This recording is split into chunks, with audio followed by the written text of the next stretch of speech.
অবাধ অন্তর্ভুক্তিমূলক নির্বাচন আয়োজনে সরকারের লক্ষ্য, জাপানের অধ্যাপক ইউনূস। বিশ্বজুড়ে সংঘাত থামানোর আহ্বান।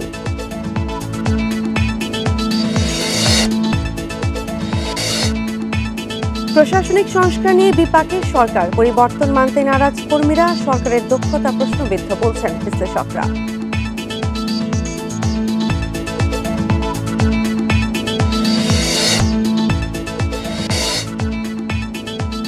রাজধানীতে হত্যার চাঁদাবাজির নেপথ্যে শীর্ষ সন্ত্রাসীর নাম, নির্বাচনের দিন ঠিক হলে সন্ত্রাসী তৎপরতা আরও বাড়ার শঙ্কা।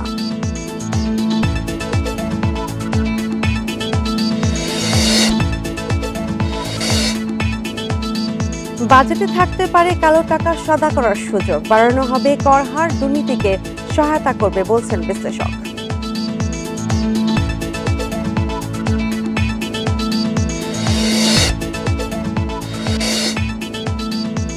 ঋণ বিতরণ কমায় বিপাকে ক্ষুদ্র ও মাঝারি উদ্যোক্তারা। লেনদেন মূল্যায়ন করে ছোটদের ঋণ দেওয়ার তাগিদ বিশ্লেষকদের।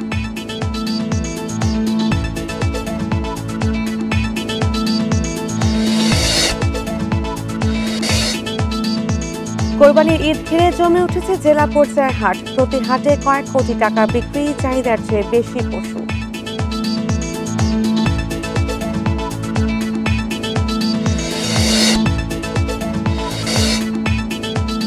বড় পরাজয় দিয়ে পাকিস্তানের টি-20 সিরিজ শুরু বাংলাদেশের। লাহোরে প্রথম টি-20-তে 37 রানের পরাজয়।